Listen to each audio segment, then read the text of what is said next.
One of the first big lies Donald Trump told after announcing his campaign for the White House in 2016 was that his campaign would be totally self-funded. That, of course, was not true. Trump only self-funded about 20% of that campaign and turned to donors and super PACs to pick up the tab whenever possible. But at the very end of October, less than 2 weeks before the 2016 election, the famously cheap Donald Trump opened up his wallet. Today I wrote another check for $10 million. I'm spending money like crazy. Today, the Washington Post is out with breathtaking new reporting that paints that last-minute $10 million cash infusion in a whole new light. The U.S. government had classified intelligence indicating that Egyptian President Abdel Fattah al-Sisi tried to give Trump $10 million to boost his campaign at almost the exact same time.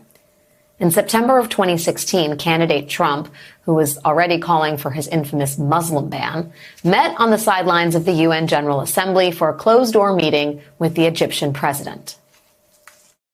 He's a fantastic guy. He took control of Egypt, and he really took control of it. And I thought it was a great meeting. We met for a long time, actually. We had a long meeting and got along. There was a good chemistry there. You know, when you have good chemistry with people, you're the king of that. And there was a very good chemistry, good feeling between us. About a month after that great meeting, Trump gave his campaign that $10 million check. And then a few months after that, just 5 days before Trump was sworn into office, the Washington Post reports that a bank branch in Cairo received an unusual letter from an organization linked to the Egyptian intelligence service. It asked the bank to kindly withdraw nearly $10 million from the organization's account, all in cash. Inside the state-run National Bank of Egypt, employees were soon busy placing bundles of $100 bills into 2 large bags, according to records from the bank. 4 men arrived and carried away the bags, which U.S. officials later described in sealed court filings as weighing a combined 200 pounds and containing what was then a sizable share of Egypt's reserve of U.S. currency. Now, there are a few incredibly important pieces of context here. One is that this kind of cash transaction being a potential bribe from the Egyptian government is very much within the realm of possibility. New Jersey Senator Democrat Bob Menendez was just convicted last month on charges of accepting hundreds of thousands of dollars of bribes in the form of envelopes full of cash, as well as literal gold bars.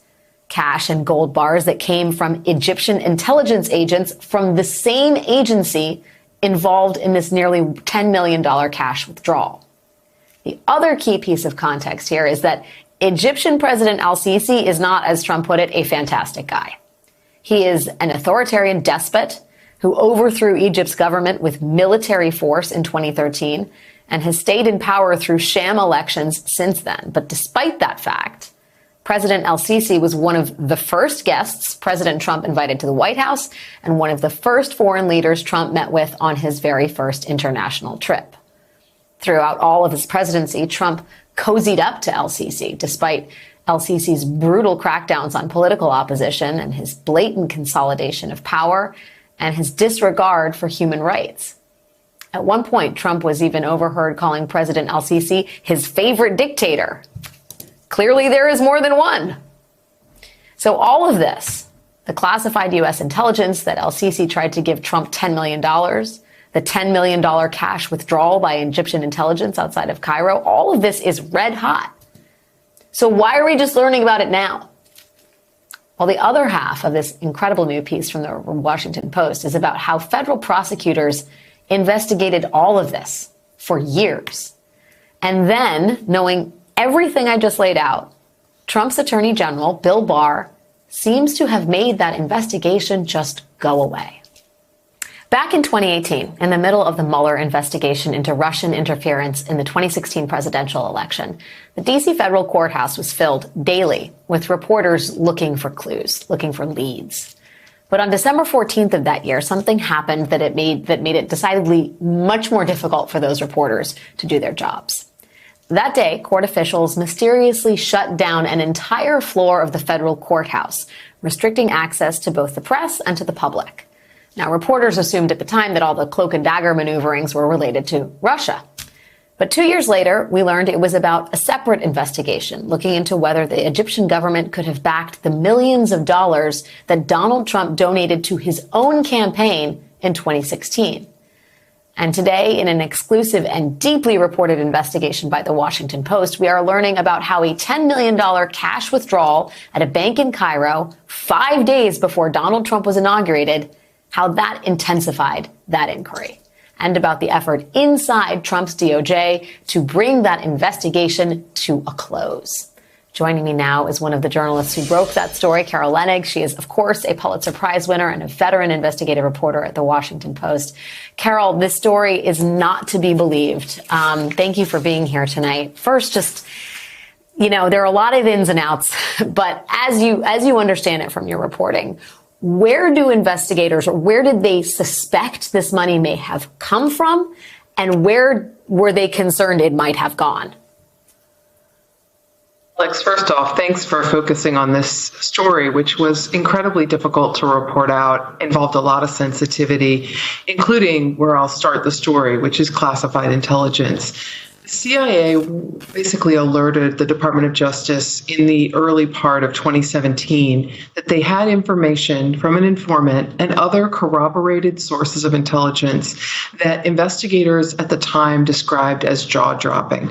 The intelligence suggested that the president of Egypt, Abdel Fattah el-Sisi, was planning and arranging to send $10 million illegally to help Donald Trump's reelection effort.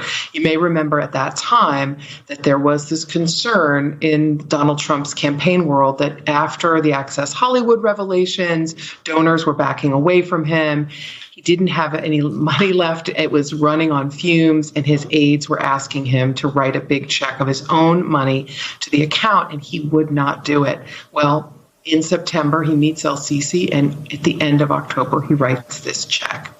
What the intelligence suggested and what led to and spurred the Department of Justice investigation was that el-Sisi wanted to help Trump, who was even at that time promising a great relationship with Egypt if he was elected president, and that investigators needed to get Trump's bank records to try to figure out, did this money, mysterious money that they later learned had actually been withdrawn, just as the intelligence suggested, from one of the accounts linked to the Egyptian intelligence agency?